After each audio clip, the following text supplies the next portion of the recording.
தேவன் எனக்கு பாராட்டின இந்த நல்ல சந்தர்ப்பத்திற்காக ஆண்டவருக்கு நான் நன்றி சொல்லுகிறேன். கர்த்தர் சமூகத்தில் காத்திருப்பது, அவர் பிரசன்னத்தில் அமர்ந்திருப்பது நம்மை எத்தனை பலப்படுத்தக்கூடிய ஒரு அனுபவம்.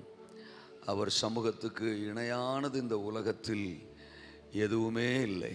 எந்த ஒன்றோடும் ஒப்பிட முடியாத அவருடைய அபிஷேகத்தினால நம்மளை நிரப்பி தோத்துறோம், நம்மளை பரவசப்படுத்திடுவார், நம்மளை அமைதிப்படுத்திடுவார். பெருசாக ஒன்றை செஞ்சிட்டோம் அப்படின்னு சொல்ல விட மாட்டார். அவர் யாருக்கும் கடனாளியாகவே இருக்க மாட்டார். தோத்துறோம். அவர் நம்ம மேலே ஊற்றுகிற அந்த அபிஷேக தைலம், அந்த அபிஷேக வல்லமை, அந்த அபிஷேகத்தின் பலன் இருக்க, அது விலை மதிக்க முடியாதது. தோத்துறோம். ஆமாம், நம்ம செலவிடுகிற அந்த ஜெப நேரங்களோடோ, இல்லை நம்ம வடிக்கிற கண்ணீரோடோ, நாம் செலவழிக்கிற பிரயாசங்களோடோ ஒப்பிட முடியாத ஒன்று, எந்த ஒன்றோடும் ஒப்பிட முடியாத ஒன்று பரிசுத்த ஆவியானவரின் அபிஷேகம். அது அவர் பாதத்துக்கு வரும்போதெல்லாம் நமக்குள்ள பொங்கி எழுவதை, அது ஏற்கனவே இருந்த லெவல்ல இருந்து இன்னும் அதிகமாவதை நாம் அனுபவிக்க முடியும். தோத்திரம். அவர் பிரசன்னத்தை ருசிச்சு பழகின ஆள், அவர்களுக்கும் மற்றவர்களுக்கும் ஒரு வித்தியாசம் எப்பொழுதுமே இருக்கும். ஆமாம், அவங்களால சோர்வாக இருக்க முடியாது. தோத்திரம். ஏன்னா ஆவியானவர் விடமாட்டார். தோத்திரம். என்னை பொறுத்தளவுக்கு அவர் நம்ம சோர்வாக இருக்கிறத விரும்புகிறவரே இல்லை. தோத்திரம். நம்ம முகம் கொஞ்சம் வாடலாக இருந்தால் கூட ரொம்ப பரிதவிப்பார் அவர். அதனால தான் பைபிளில் பல முறை பயப்படாத பயப்படாத பயப்படாத திகையாத பயப்படாத திகையாத அப்படின்னே சொல்கிறாரு. நான் உன் தேவன் அப்படி சொல்கிறாரு. திகையாதே, உனக்கு தெரிஞ்ச அளவுக்கே நான் மிகப்பெரியவர். தோத்திரம். ஆனால் உனக்கு தெரியாத அளவுக்கு எத்தனையோ வல்லமைகளும் மேன்மைகளும் மகத்துவங்களும் என்கிட்ட இருக்கு. நான் உன் தேவன். தோத்திரம். உன்னுடைய தேவன். எவ்வளோ உரிமையாக சொல்கிறார் பாருங்க. உனக்கு தேவன், உன்னுடைய தேவன். அதனால் நீ திகையாத, பலங்கொண்டு திடமானதாயிரு அப்படின்னு சொல்கிறாரு. இன்றைக்கும் தேவன் நம்மோடு கூட பேசுவார். நம்ம எல்லாருக்கும் நல்ல பழக்கமான ஒரு வேத பகுதியிலிருந்து தான் நான் இன்றைக்கு கர்த்தருடைய வார்த்தையை பகிர்ந்து கொள்ள போகிறேன். 1 சாமுவேல் 16வது அதிகாரம் நான் படிக்கிறேன். 13வது வசனம். அப்பொழுது சாமுவேல் தைல கொம்பை எடுத்து அவனை அவன் சகோதரர் நடுவிலே அபிஷேகம் பண்ணினான். அந்நாள் முதற்கொண்டு கர்த்தருடைய ஆவியானவர் தாவீதின் மேல் வந்து இறங்கி இருந்தார். தாவீதின் மேல் வந்து இறங்கி இருந்தார். அப்படியே 17வது அதிகாரத்துக்கும் வந்துருவோமே. 17வது அதிகாரத்தில் 29, 30 வசனங்களை நான் படிக்கிறேன். அதற்கு தாவீது, நான் இப்பொழுது செய்தது என்ன? நான் வந்ததற்கு முகாந்தரம் இல்லையா என்று சொல்லி அவனை விட்டு வேறொருவனிடத்தில் திரும்பி அந்த பிரகாரமாகவே கேட்டான். ஜனங்கள் முன் போலவே உத்தரவு சொன்னார்கள். முதல் அதிகாரத்தில் நம்ம படித்தோம், சாமுவேலை அனுப்பி தேவன் தாவீதை அபிஷேகம் பண்ணுகிறாரா. இப்போ 17வது அதிகாரத்தில் வாசிக்கிறோம், நான் இங்கே வந்ததற்கு ஒரு முகாந்தரம் இல்லையா அப்படின்னு சொல்றார். இந்த சம்பவம் நமக்கு நல்லா தெரியும். தேவனுக்கு ஒரு மனிதன் தேவைப்படும் போது அவர் எவ்வளவு ரிஸ்க் எடுக்கிறாரு அப்படிங்கிறத நாம் இந்த சம்பவங்களில் பார்க்க முடியும். தோத்துறான், சவுலை தள்ளிட்டு தோத்துறான், சவுலுடைய இடத்துல அந்த தோத்திரம் சிங்காசனத்தில் தாவீதை அமர்த்தணும் அப்படிங்கிறது அங்கே தேவனுடைய திட்டமாக இருக்கு. ஏன்னா சவுலுக்குள்ள இருந்த கர்த்தருடைய ஆவியானவர் அவனை விட்டு நீங்கினார். அவனுடைய செயல்கள் கிரியைகள் தேவனுக்கு மனஸ்தாபமாக இருந்ததாம். சவுலை ராஜாவாக்கினதே தேவனுக்கு எப்படி இருந்ததா? மனஸ்தாபமாக இருந்தது. அப்போ தோத்திரம் அந்த தாவீதை தன் இருதயத்திற்கு ஏற்றவனாக அவர் கண்டுபிடிக்கிறார். தாவீதை அவருடைய கண்கள் கண்டுபிடிக்கிறது. அவனை அபிஷேகம் பண்ணணும் அப்படின்னு சாமுவேலை பெத்லகேமுக்கு அனுப்பி வைக்கிற நிகழ்வை நாம் 16ஆம் அதிகாரத்தில் படிக்கிறோம். ஆமாம், ஈசாயின் வீட்டுக்கு போயிட்டார். தாவீதை தவிர பாக்கி எல்லாருமே அங்கே இருக்கிறாங்க. தாவீதை தவிர பாக்கி எல்லாருமே இருக்காங்க.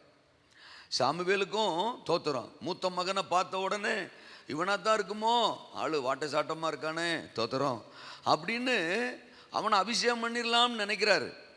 நான் பிளான் பண்ணது வேலை ஆளு, நீ வாட்டுக்க முகத்தை பார்த்துட்டு, உருவத்தை பார்த்துட்டு, சைஸை பார்த்துட்டு, அவுட்லுக்கை பார்த்துட்டு, அவுட் அப்பியரன்ஸை பார்த்துட்டு நீ வாட்டுக்க அபிஷேகம் பண்ணிடலாம்னு நினச்சிடாத. கதை கந்தலாயிர போகுது. தோத்துறான். ஏற்கனவே ஒருத்தனை சீட்டில் உட்கார வச்சுட்டு நான் படாத பாடுபட்டுக்கிட்டு இருக்கேன். தோத்துறான் சவுலால். அதனால் தவறான ஒரு ஆள் திரும்ப அந்த இடத்துக்கு வந்துடக்கூடாது. சரியா நான் ஆளை செலக்ட் பண்ணணும். இவன் கிடையாது, அனுப்பிடுறு. தோத்துறான். அடுத்த ஆள் அவனும் கிடையாது, அனுப்பிடுறு அப்படின்னு வரிசையாக அனுப்பிக்கிட்டே இருக்கிறார். கடைசியில் பிள்ளைய முடிஞ்சிட்டு சாமுவேலுக்கு இப்போ ஒரு பெரிய கன்ஃபியூஷனாக இருப்பார். தோத்துறோம். ஆஹா, வந்த அட்ரஸ் சரிதானா? தோத்துறோம். தவறான அட்ரஸுக்கு வந்துட்டோமா? சாமுவேல் 11ஆம் வசனத்தில் உன் பிள்ளைகள் இவ்வளவுதானான்னு கேட்குறாரு. ஆமென் சொல்லுங்க. அப்போ அவருக்கே ஒரு டவுட்டு, எப்பா உன் பிள்ளைகள் இவ்வளவுதானா அப்படின்னு கேட்குறாரு.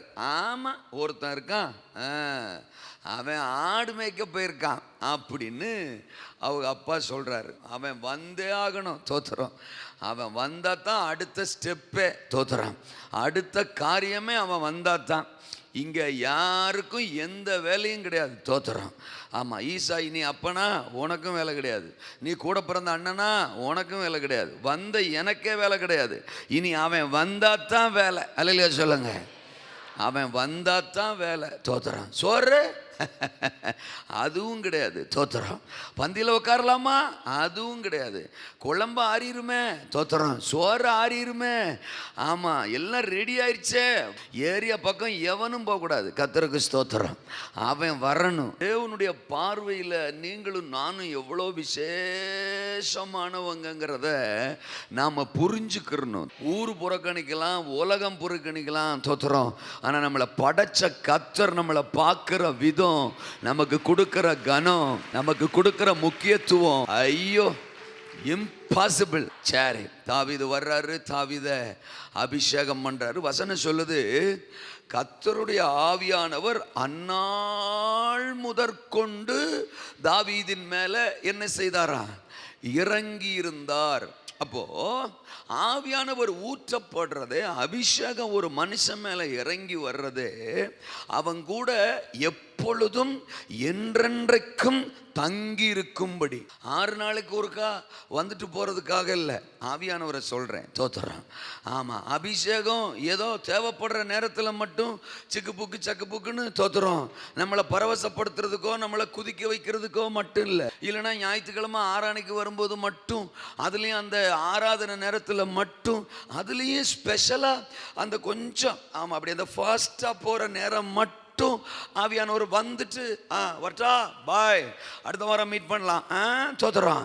அடுத்த சண்டே இதே டைமு, இதே ஃபாஸ்ட்டு, இதே பீட்டு வரும்போது நானும் வருவேன், டச்சிங் போயிடலாம் அல்ல சொல்ல அப்படின்னு இல்லை. நிறைய பேர் ஆவியானவர் அப்படி தான் பார்க்குறாங்க. தோத்துறான் அந்த நேரத்தில் தாண்டா வருவார். தோத்துறான் பீட்டை ஏத்துறா பாட்டை கூட்டுறா. தோத்துறான் அப்படி தான் இன்னைக்கு நிறைய பேர். இல்லை சாமி, என்றென்றைக்கும் தோத்துறான் நம்மோடு கூட இருக்கும்படியான வேறொரு தேற்றரவாளனாகிய பரிசுத்தாவியானவர் 3 வருஷம் சீசர்கள் கூடவே இருந்துட்டாரு. தோத்துறான் அவங்கள விட்டுட்டு போகிறதுக்கு அவருக்கு என்ன இல்லை, மனசு இல்லை. கடைசி நேரத்தில் எல்லாவனும் காலை வாரிட்டான். ஆனாலும் பாருங்க, இந்த காலவாரின குறுப்பு மேலே தான் அவருக்கு கரிசனை ஓவராகவே இருக்கு. தோத்துறோம் அவங்கள பார்க்கறதுக்குன்னே தோத்துறோம்.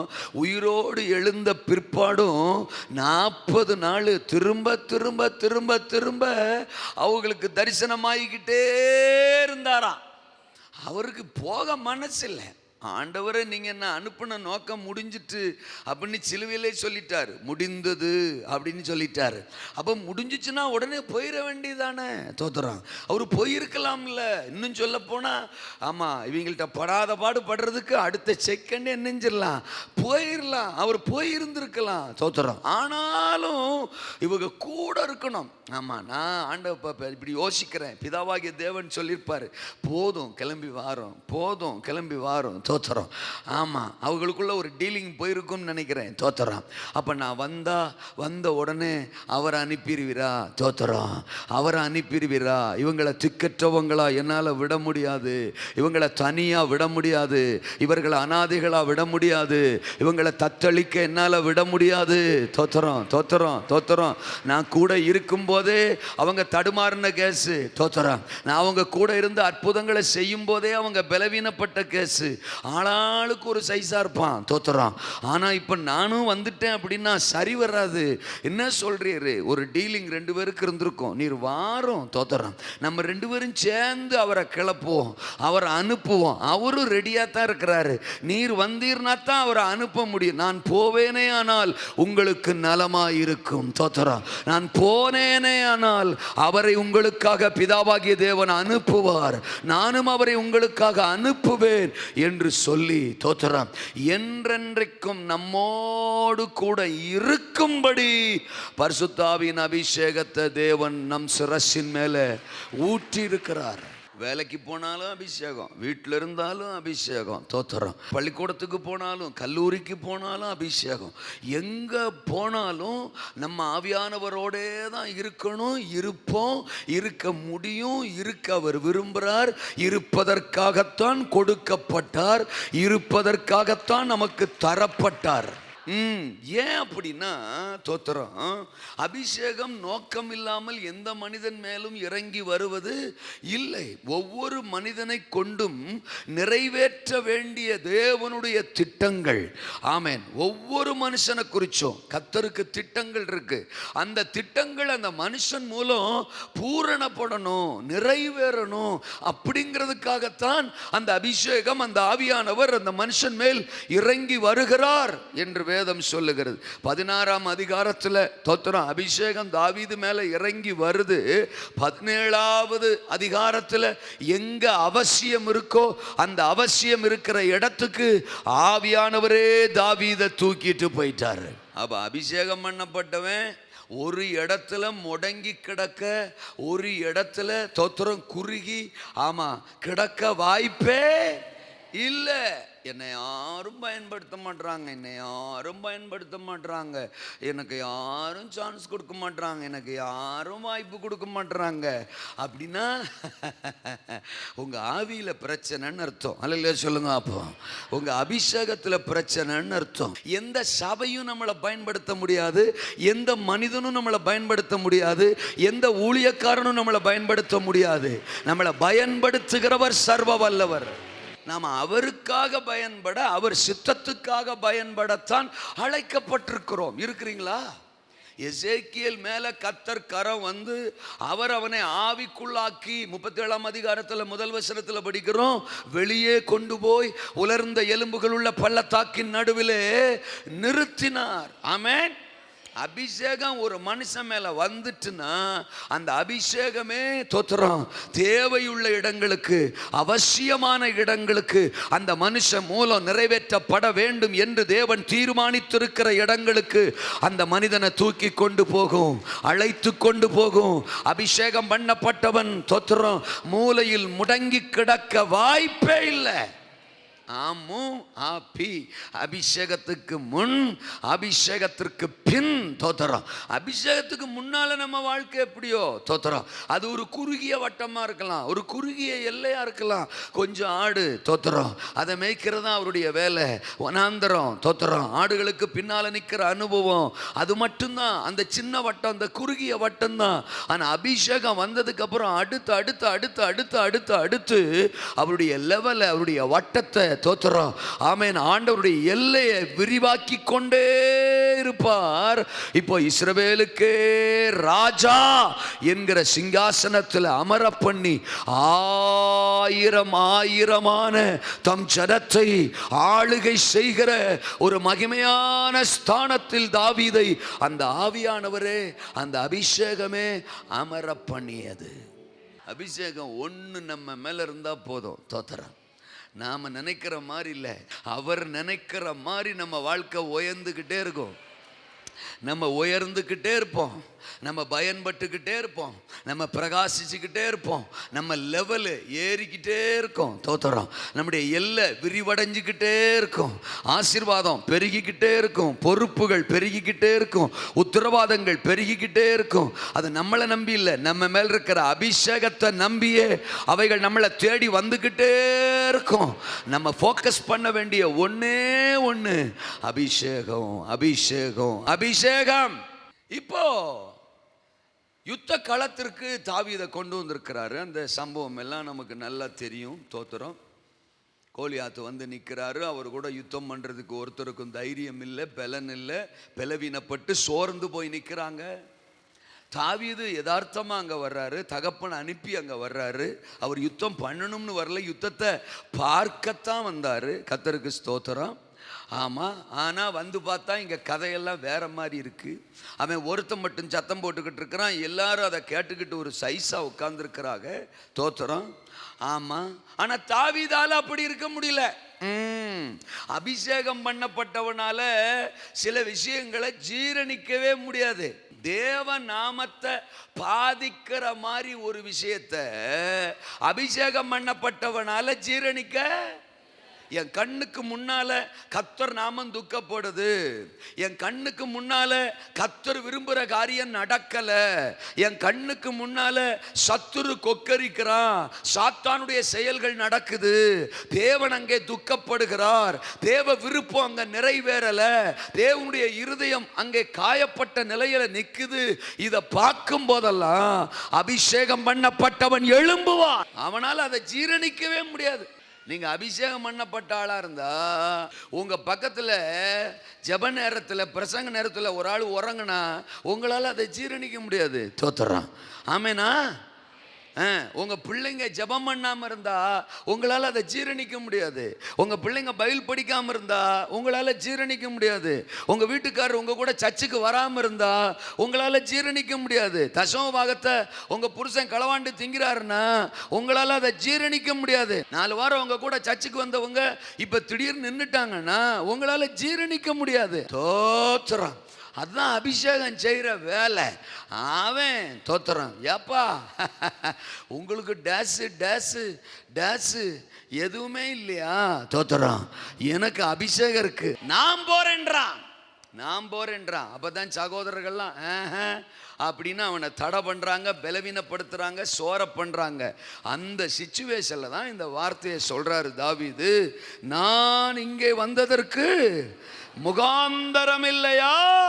ஏப்பா எனக்கு இப்பத்தான் தெரியுது, ஒரு முகாந்தரத்தோட தான் நான் இங்க வந்திருக்கிறேன்.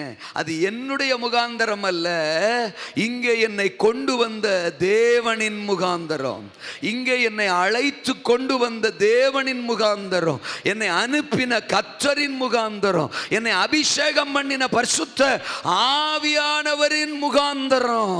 அது இப்பத்தான் எனக்கு தெரிஞ்சிருக்கு. அதனால அந்த முகாந்தரம் நிறைவேறாம இந்த யுத்த களத்திலிருந்து நான் போக மாட்டேன், நானும் போக மாட்டேன், எனக்குள்ள இருக்கிற ஆவியானவரும் போக மாட்டார், என்ன அபிஷேகம் பண்ணினவரும் போக மாட்டார். ஏன்னா அவர் முகாந்தரங்களை நிறைவேற்றுகிற ஆவியானவர், முகாந்தரங்களை நிறைவேற்றுகிற ஆவியானவர். அதுதான் என் பிரசங்கத்தின் தலைப்பு. முகாந்தரங்களை நிறைவேற்றுகிற ஆவியானவர். முகாந்தரத்தோட தான் ஒரு மனுஷன் மேல அவர் வருவார், முகாந்தரத்தோட தான் ஒரு மனுஷன் மேல அவர் ஊற்றப்படுவார். எதற்காக ஊற்றப்பட்டாரோ, எதற்காக இறங்கி வந்தாரோ அந்த முகாந்தரத்தை அவன் வாழ்க்கையில அவனை கொண்டு நிறைவேற்றி முடிப்பார். உங்க மேல ஆவியானவர் வந்திருக்கிறாரா? அபிஷேகம் இருக்கா? அப்போ ஒரு முகாந்தரத்தோட தான் உங்க மேல வந்திருக்கிறாரு. அந்த முகாந்தரத்தை உங்க வாழ்க்கையில நிறைவேற்றாம, இல்லைன்னா உங்களை கொண்டு நிறைவேற்றாம அவர் ஓய மாட்டாரு, அவர் உட்கார மாட்டாரு. நீங்க உட்கார்ந்தாலும் எழுப்பி விட்டு நிறைவேற்றுவாரு, நீங்க தூங்கினாலும் தட்டி எழுப்பி நிறைவேற்றுவாரு, நீங்க சோர்ந்து போனாலும் திரும்பவும் உங்களை உசுப்பேற்றி எழுப்பி நிறைவேற்றுவாரு.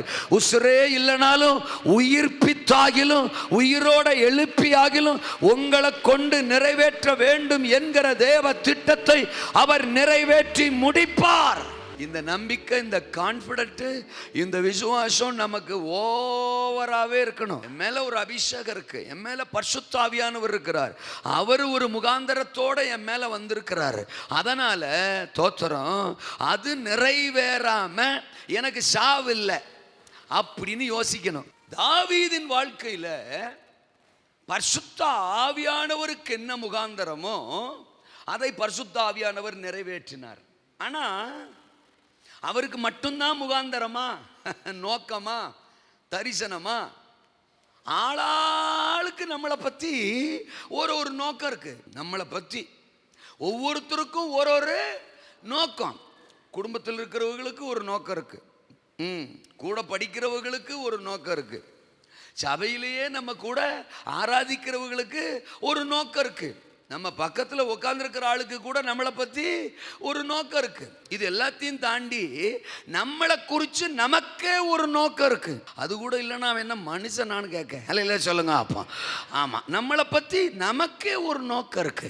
பட் இதெல்லாம் தாண்டி ஒன்று சொல்றதுக்கு நான் வந்திருக்கேன். 1000 பேருக்கு 1000 நோக்கம் உங்களை பற்றி இருந்தாலும், உங்களை பற்றி உங்களுக்கு 1000 நோக்கம் இருந்தாலும், 10000 நோக்கம் இருந்தாலும், உங்களை அழைச்சவர், அபிஷேகித்தவர், உள்ளங்கைகளில் வரைந்திருக்கிறவர், சர்வ சக்தி உள்ளவருக்கு ஒரு நோக்கம் இருக்கு, ஒரு முகாந்தரம் இருக்கு. அதுதான் நடக்கும், அதுதான் நிறைவேறும், அதுதான் நிறைவேறணும். சரி, இந்த சம்பவத்தை மையமா வச்சு ஒரு 4 காரியம் சொல்ல விரும்புறேன். தாவீதை குறித்து யாருக்கெல்லாம் முகாந்தரம் இருந்துச்சு? 1, தன்னலமான தகப்பனின் முகாந்தரம். 2வது, தன்னையே தந்த தாவீதின் முகாந்தரம். 3வது, தளரப்பண்ணும் சகோதரரின் முகாந்தரம். நம்பர் 4, தரிசனமுள்ள ஆவியானவரின் முகாந்தரம். 4 முகாந்தரங்களை குறித்து நாம் இங்க பார்க்கிறோம். தோத்திரம், நம்ம பலமுறை தியானிச்ச ஒரு வேத பகுதி தான். தோத்திரம், கவனியுங்கள். தன்னலமான தகப்பனின் முகாந்தரம் என்று சொன்னேன். தாவீதின் தகப்பன் பேர் என்ன? ஈசாய். தோத்திரம், ஈசாய். அந்த ஈசாய்க்கு தாவீதை பற்றின ஒரு முகாந்தரம். நாங்க ஒரு வார்த்தையை சேர்த்திருக்கிறேன், தன்னலமான அப்படின்னு சேர்த்திருக்கிறேன். தோத்திரம், நல்லா கவனிக்கணும். ஏன் நான் அப்படி சொல்றேன்னா, இந்த 17வது அதிகாரத்திலையும் பார்க்கிறோம், 16வது அதிகாரத்திலையும் பார்க்கிறோம். தோத்திரம், என்ன 16ல் பார்க்கிறோம், சாமுவேலு தாவீதைத்தான் அபிஷேகம் பண்ண வந்திருக்கிறார். அது யாரு எவருன்னு இன்னும் சாமுவேலுக்கும் தெரியாது, அவங்க அப்பாவுக்கும் தெரியாது, இருந்துட்டு போட்டோம். ஆனா சாமுவேல் வீட்டுக்கு வர்றாரு. தோத்திரம்.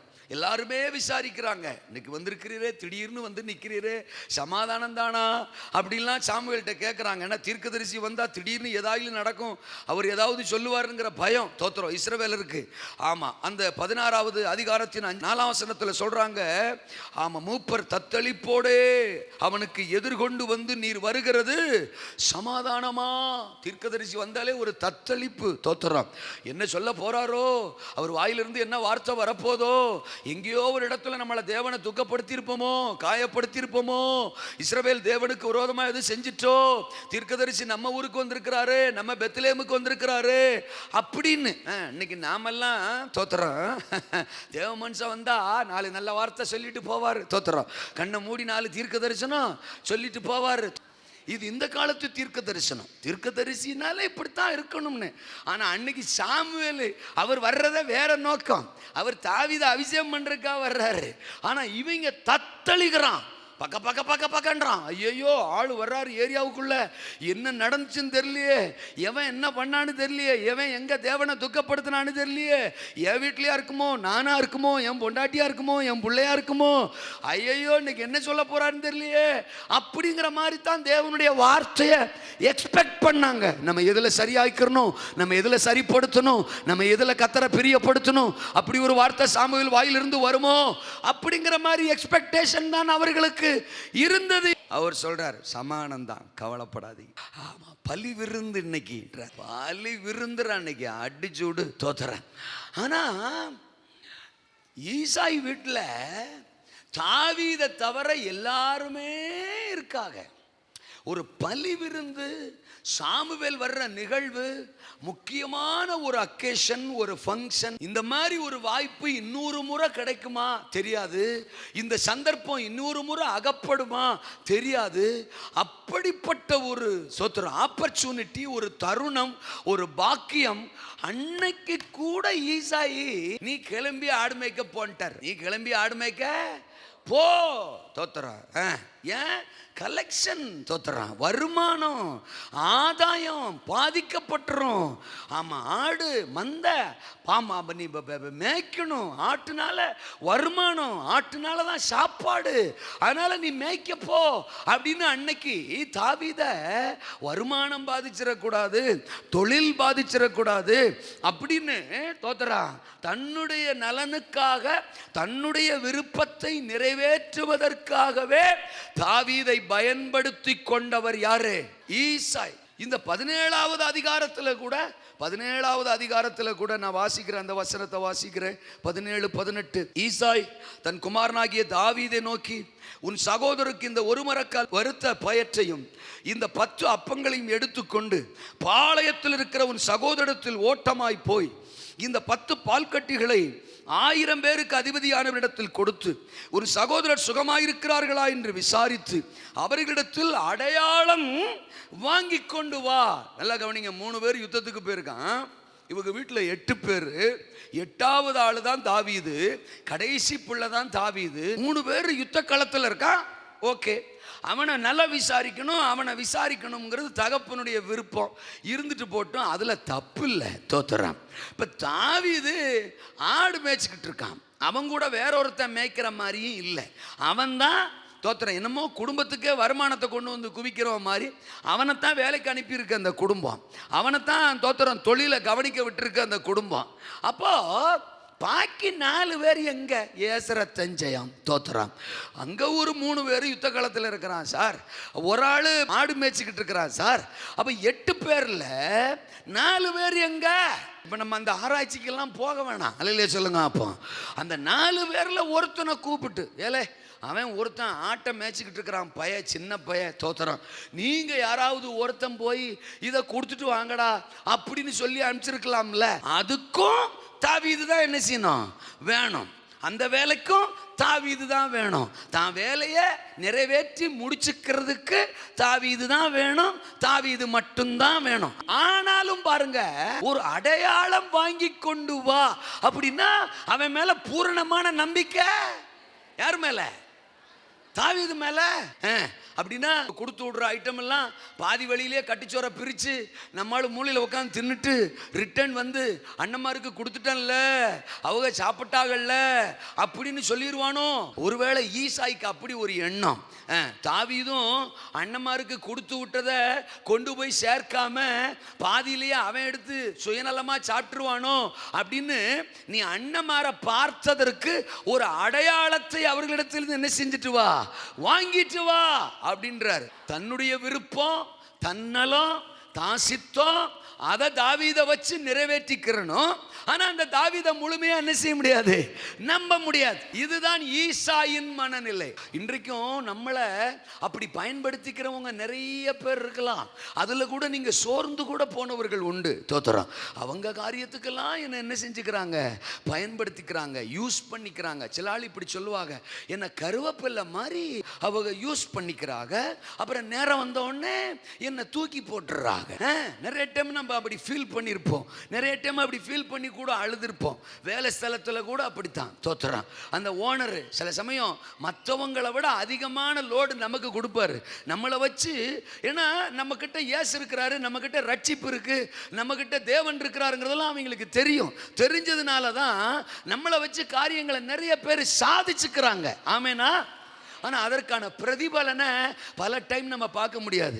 பிரதிபலன் சோகமாக தான் இருக்கும், பிரதிபலன் துக்கமாக தான் இருக்கும். தோத்துறோம். இப்போ தாவீது என்னதான் என்ன எங்கள் அப்பா அனுப்புகிறாரு, என்ன எங்கள் அப்பா நம்புகிறாரு, என்ன எங்கள் அப்பா கூப்பிட்டு அனுப்பியிருக்கிறாரு, மற்ற அண்ணன்மாரெல்லாம் விட்டுட்டு என் கையில் இந்த உத்தரவாதத்தை கொடுத்துருக்கிறாரு அப்படின்னு சந்தோஷமாக அவன் ஓடி போனாலும், தோத்துறோம், போகிற நேரமெல்லாம் அவன் மைண்டில் ஒன்று தோணியிருக்கும், அடையாளம் வாங்கிட்டு வான்னு சொன்னார், அடையாளம் வாங்கிட்டு வான்னு சொன்னார். அப்புறம் அவர் நெஞ்சில் என்னை பத்தின ஒரு டவுட் அவருக்கு இன்னும் இருக்கத்தான் செய்யுது, என்னை பத்தின ஒரு அவநம்பிக்கை இன்னும் அவருக்கு இருக்கத்தான் செய்யுது.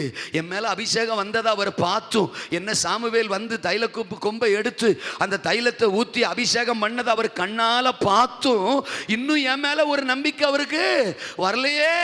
அப்படித்தான் அவன் நினைச்சிருப்பான். அதனால் அவன் இருதயம் துக்கப்பட்டிருந்திருக்கலாம். மைண்டை விட்டு சில சமயம் போகவே போகாது.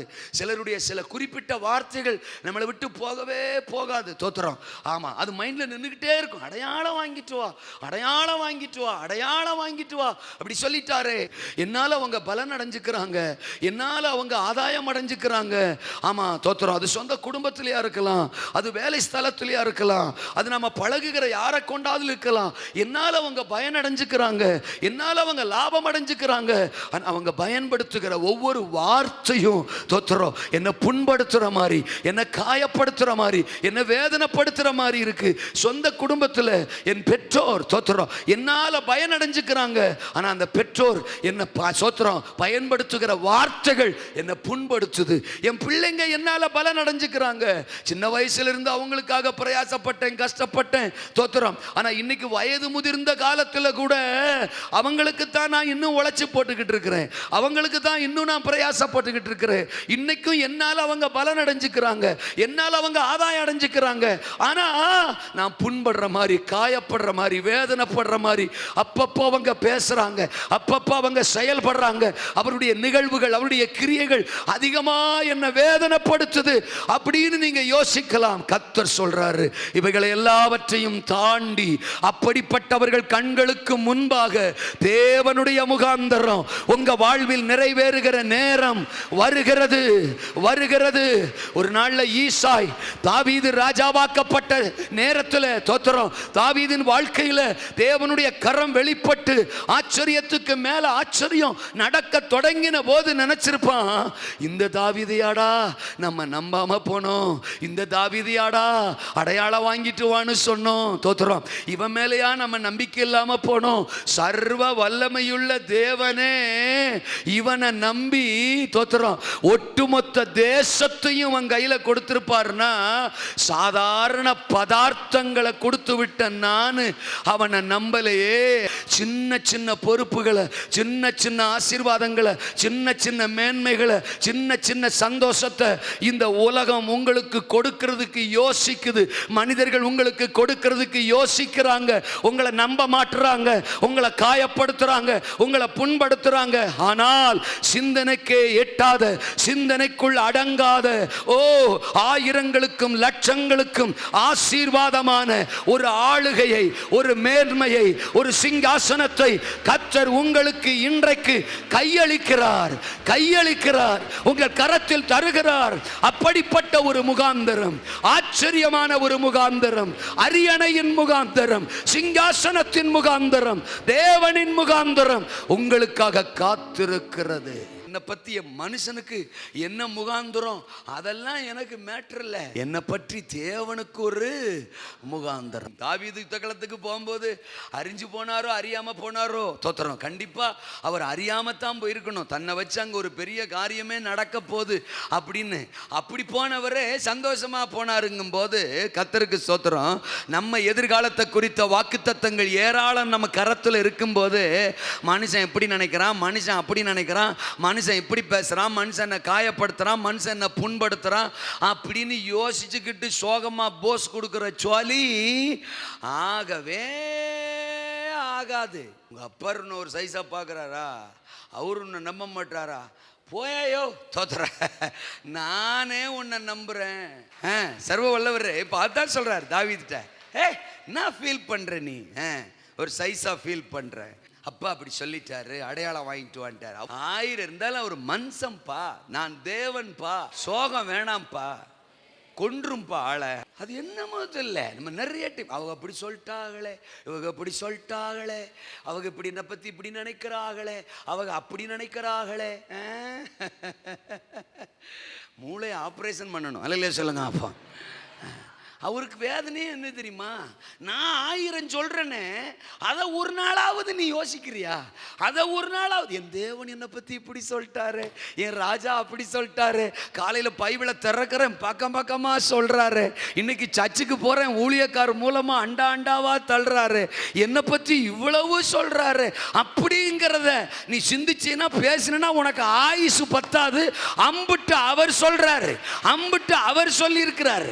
அதை விட்டுவிட்டு இவர் இப்படி சொல்லிட்டாரு, அவர் இப்படி சொல்லிட்டாரு, எங்க அப்பா இப்படி சொல்லிட்டாரு இப்பன்னு ஒன்று இருந்தா அதுல தூக்கி போடு. தோத்துறேன், ஒன்னே இல்லை தோத்துறேன். உன் ஆவிய அல்ல சொல்லுங்க. அப்போ அந்த எண்ணத்தை, அந்த சிந்தனையை, அந்த பலவீனத்தை, அந்த சோர்வை, அது அவர் முகாந்தரம்ப்பா. எனக்கு ஒரு முகாந்தரம் இருக்கு, தன்னலமான தகப்பனின் முகாந்தரம். ஏங்க நம்ம ரசிக்கப்பட்டு 10 வருஷம்ன்றோம், 15 வருஷம்ன்றோம், 20 வருஷம்ன்றோம். இத்தனை வருஷத்துல நாமளே சபையையும் இயேசுநாதரையும் பரிசுத்தாவியானவரையும் அபிஷேகத்தையும் பாஸ்டர்மாரையும் நம்ம சுயநலத்துக்காகவே மாத்திரம் பார்த்துக்கிட்டே இத்தனை வருஷம் ஓட்டிரலையா? ஏங்க நாம அபிஷேகம் பண்ணப்பட்டிருக்கிறோன்றோம், ரட்சிக்கப்பட்டிருக்கிறோன்றோம், பல வருஷம் சர்ச்சில் இருக்கிறோன்றோம். எத்தனை பேர் சபையை தோத்துறான் சுயநலத்துக்குன்னு மட்டுமே பார்க்கிறவங்க இன்னும் சர்ச்சுக்குள்ள இருக்கிறாங்க. எனக்கு என்ன கிடைக்கும், என் குடும்பத்திற்கு என்ன கிடைக்கும், என் புருஷனுக்கு என்ன கிடைக்கும், என் வேலை, என் வருமானம், வீடு, என் கார், என் தொழில், என் பிசினஸ், இந்த விட்டு மண்டை வெளியில வரவே வராது. இயேசு ரத்தம் செய்யும் 20 வருடங்களாக ஆசீர்வாதத்துக்கு மேல் ஆசீர்வாதம், ஐஸ்வர்யத்துக்கு மேல் ஐஸ்வர்யம், தோத்திரம், உயர்வுக்கு மேல் உயர்வு, வேலைக்கு மேல் வேலை, இப்படினே. அதுக்கு தாண்டா பாஸ்டர் தோத்திரம், அதுக்கு தாண்டா சபை, அதுக்கு அவரை பயன்படுத்திக்கணும், அதுக்கு சபையை பயன்படுத்திக்கணும், அதுக்கு பாஸ்டரை பயன்படுத்திக்கணும், அதுக்கு பரிசுத்தாவியான பயன்படுத்திக்கணும், அதுக்கு தேவனை பயன்படுத்திக்கணும் அப்படின்னு தோத்திரம். நாமளே இத்தனை வருஷமா சுயநலத்துக்கு, தன்னலத்துக்குன்னு மற்ற காரியங்களை பயன்படுத்தி கொள்ளும் போது ஈசாயை மட்டும் நம்ம குத்தம் சொல்லலாமா அப்படின்னு யோசிக்கிறேன். இல்ல சொல்லுங்க, நம்மளோட கம்பேர் பண்ணும்போது ஈசாய் பரவாயில்லங்க மாதிரி எனக்கு தோணுது. அவர் பரிசுத்தாவியை பெறாதவர், அவர் அபிஷேகத்தை பெறாதவர். தாவீது தான் அபிஷேகம் பண்ணப்பட்டவர். அவர் அப்படி நினைச்சதுல கூட தப்பு இல்லை. ஆனால் நம்ம அபிஷேகம் பண்ணப்பட்டவங்க, அவன் இத்தனை வருஷம் சபையில் இருக்கிறோன்னு சொல்ற நாமளே இன்னும் சபையையும் தேவனையும் ஆவியானவரையும் வார்த்தையும் வசனத்தையும் வாக்குத்தத்தங்களையும் போதகரையும் நம் சுயநலத்துக்கென்றே தன்னலத்திற்கென்றே பயன்படுத்துகிற முகாந்திரத்தில் தானே ஓடிக்கொண்டிருக்கிறோம். தன்னல சிந்தைகள் சாகட்டும். ரெண்டாவது நான் சொன்னேன், தோத்திரம், ஆமா, தன்னையே தந்த தாவீதின் முகாந்திரம். இந்த யுத்த களத்தின் சம்பவத்தில் தாவீதுக்கும் ஒரு முகாந்திரம் இருக்கு. ஆனா அதுக்கு முன்னால ஒரு வார்த்தை சொல்றேன், தன்னையே தந்த தாவீதின் முகாந்திரம். அது என்ன தன்னையே தந்த? நீங்க தாவீதை கவனிங்க, தோத்திரம். அவன் என்ன இதெல்லாம் தெரியாத பக்குவம் இல்லாத வயசெல்லாம் கிடையாது. சாமுவேல் வந்த அன்னைக்கு நம்மளை போய் ஆடுமைக்கு அனுப்பிச்சிட்டாங்களே அப்படிங்கிற வருத்தம் தாவீதுக்கு என்ன செய்யும்? இருக்கும் இருக்கும் இருக்கும் இருந்திருக்கும். ரெண்டாவது, 4 அண்ணன் மாதிரி எக்ஸ்ட்ரா இருக்கும்போது என்னத்தான அப்பா அந்த யுத்த களத்துக்கு வான்னு கூப்பிட்டு அனுப்புறாரு அப்படிங்கிற வருத்தம் கூட இருந்திருக்கும். என்னவே வேலை வாங்குறீங்களே தோத்திரம் அப்படிங்கிறது. இப்ப தாவீது என்னையவே வேலை வாங்குறாங்களே எங்க அப்பா, 4 பேர் இருக்கும்போது என்ன ஏற்கனவே ஒரு வேலை கொடுத்துருக்கிறாரு, அதை நான் செஞ்சுக்கிட்டு இருக்கிறேன், அது பத்தாதுன்னு இன்னொரு வேலையும் என்னையவே வாங்குறாரு. வருத்தம் இருந்திருக்கும், வருத்தம் இருந்திருக்கும். அதோட நான் முந்தின பாயிண்ட்ல சொன்ன மாதிரி அடையாளம் வாங்கிட்டு வான்னு ஒரு வார்த்தையை சொல்லிட்டாரே அப்படிங்கிற வருத்தம் இருந்திருக்கும். 1000 வருத்தம் தாவீதுக்குள்ள இருந்தாலும் கவனிங்க கவனிங்க தோத்திரம், தகப்பன் என்ன சொல்றாரோ தோத்திரம், அவர் சொல்றதுக்கு தன்னை முழுசும் அப்படியே பரிபூரணமாய் தருகிறவன், படைக்கிறவன், கீழ்ப்படுகிறவன் தாவீது. ஏன்னா அவன் மேல இருந்த அபிஷேகம். சுட்டு போட்டாலும் அவன் குடும்பத்தில் வேற யாருக்கும் வராது, அது தாவீதுக்கு மட்டும்தான் வரும். ஏன் வரும்னா, பிகாஸ் he was anointed. அவன் ஒரு அபிஷேகிக்கப்பட்டவன். அபிஷேகம் நம்மளை கீழ்ப்படிய வைக்கும். அபிஷேகம் நம்மளை தோத்திரம், ஆமா, தேவ சத்தத்திற்கு செவி கொடுக்க வைக்கும். தோத்திரம், தகப்பன் என்ன சொல்றாரோ சரிங்கப்பான்னு சொல்லி பழக ஆரம்பிச்சு பாருங்க. சிலப்பம் துக்கமா கூட இருக்கும், சிலப்பம் சங்கடங்கள் இருக்கும், சிலப்பம் வருத்தங்கள் இருக்கும், நமக்கு மட்டும் ஏங்கிற மாதிரி கேள்வி எல்லாம் இருக்கும். ஆனாலும் ஏன் தேவன் திரும்ப திரும்ப என்கிட்ட இதை சொல்றார், என்கிட்ட திரும்ப திரும்ப இதை எதிர்பார்க்கிறார் அப்படிங்கிற மாதிரிலாம் தோணும். ஆனால் அந்த தோத்திரம், அந்த துக்கத்தை எல்லாம் அந்த சோர்வை எல்லாம் ஓரமா வச்சுட்டு, இது கர்த்தர் சொல்றது, இது தகப்பன் சொல்றது, இது தேவன் சொல்றது, நான் கீழ்ப்படிவேன், நான் கீழ்ப்படிவேன், நான் செவி கொடுப்பேன், நான் செவி கொடுப்பேன் அப்படின்னா என்ன தெரியுமா நடக்கு? கீழ்ப்படிகிறவனுக்கு வர்ற மேன்மையை பாருங்க. தகப்பன் என்ன சொன்னாலும் கேட்கிறவன் தாவீது. தகப்பன் என்ன சொன்னாலும் அவன் கேட்கறன்னு இருந்ததுனால இப்ப நேரம் வந்துட்டு, என்ன நேரம் வந்துட்டு, சாமுவேலுக்கு ஆள் கிடைக்கல. தோத்திரம், இருந்த ஆளெல்லாம் சாமுவேல் நினைச்ச ஆளு, இப்ப தேவன் நினைச்ச ஆளு கிடையாது. தோத்திரம், இப்ப தேவன் சொல்றாரு, இவனும் இல்லை, இவனும் இல்லை, இவனும் இல்லை. இப்பதான் கேட்காரு, உன் பிள்ளைகள் இவ்வளவு தானா? இருக்கான்ல, அவன் வந்தா தான் சோறு. அல்ல சொல்லுங்க அப்பா, அவன் வந்தா தான் சோறு, அவன் வந்தாத்தான் கறி, அவன் வந்தாத்தான் பந்தி, அவன் வந்தாத்தான் நானே கை நினைப்பேன். நான் நினைக்கிறேன் ஒருத்தன் தலை தெறிக்கா ஓடி இருப்பான், ஒருத்தன் ஓடினானோ 2 பேர் ஓடினானோ தோத்துறோம், கூட்டுக்கு ஒருத்தனை சேர்த்துட்டு கூட ஓடி இருப்பாங்க. வாடா, தாவீது மேல அபிஷேகம் வருதோ இல்லையோ, இன்னைக்கு நம்ம வாயில சோறு போகணும்னாலே தாவீது வீட்டுக்கு வந்தாத்தான்டா நடக்கும் அப்படின்னு இங்கிருந்து ஓடி இருப்பான். தூரத்துல தாவீது நிற்கும் போதே சொல்லிருப்பான், தாவீதே ஏலே சீக்கிரமா வாடா சோறு. அவனுக்கு சோறு தான் தெரியும். தோத்துறான், அவனுக்கு அபிஷேகத்தின் மேன்மேலா தெரியாது. தோத்துறான், சோறு. இதுக்கடையில் சாமுவேல் வந்த சீக்கிரட்டை லீக் அவுட் பண்ணிருப்பாரு, அண்ணும் தெரியாது. தோத்துறான், பலி விருந்துக்கு தானே வந்தேன்னாரு, அபிஷேகிக்க வந்தேங்கிறத சொன்னாராங்கன்னு தெரியல. வந்தவன் ஏலே அங்க எல்லாரும் வயிறு பசியில கிடக்காகடா, எல்லாருக்கும் வயிறு பசி கிள்ளுதுரா.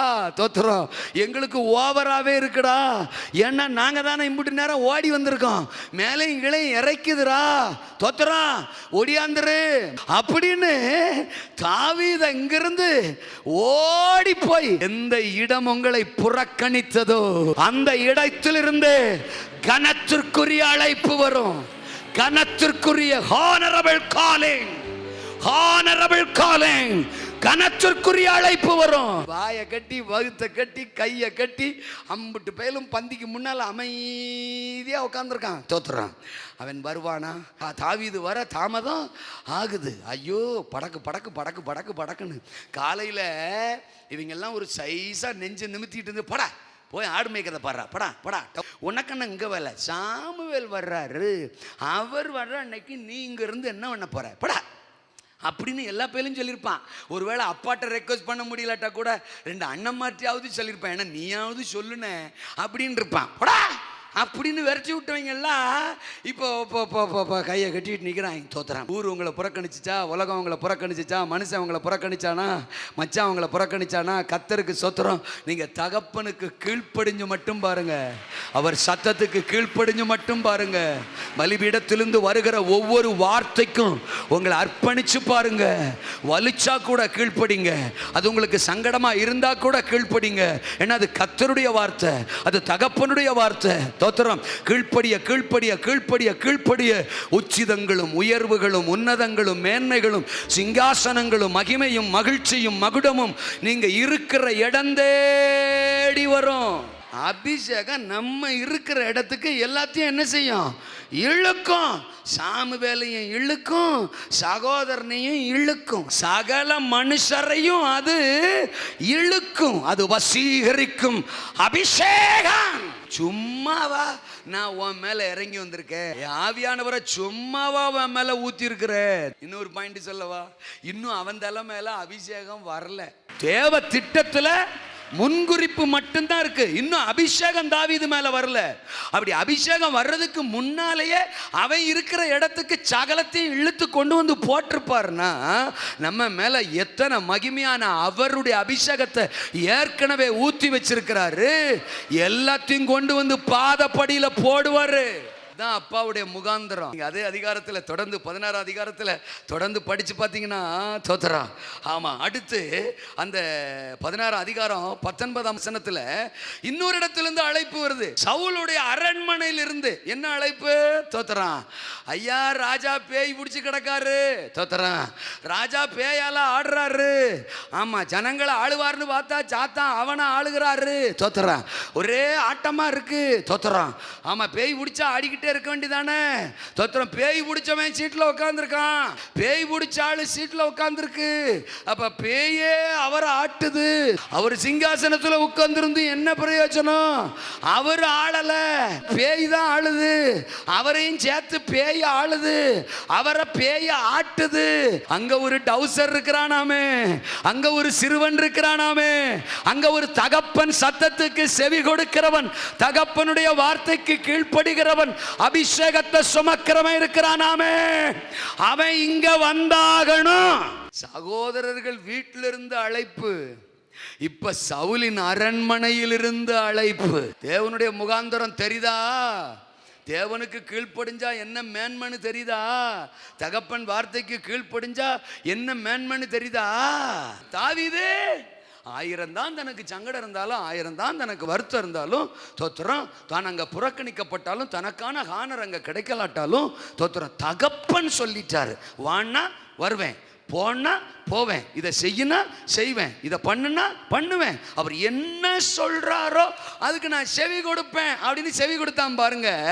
இப்போ சகோதரர்கள் நடுவில் இருந்து ஒரு அழைப்பு வருது. 2வது சவுலுடைய அரண்மனையிலிருந்து ஒரு அழைப்பு. 3வது பாத்தீங்கன்னா யுத்த களத்திலிருந்தே ஒரு அழைப்பு. யாருக்கு? ஒருவேளை சம்பவம் வேற மாதிரி இருக்கலாம். என்ன வேற மாதிரி இருக்கலாம்?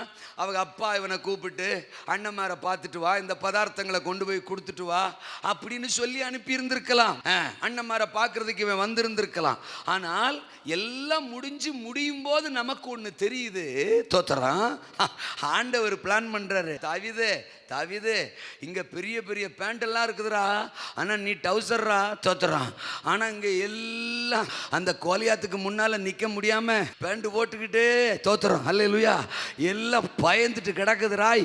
ஒன்னும் தோத்துறோம். கோலியாத்துக்கு முன்னால நிக்கிறதுக்கு வாய்ப்பு இல்லடா. பக்கெட்டும் கைமா சுத்துதுரா. தோத்துறோம். பயந்தாங்குள்ளிகளா இருக்கிறாங்கடா. தரிசனம் இல்லாதவனா இருக்காண்டா.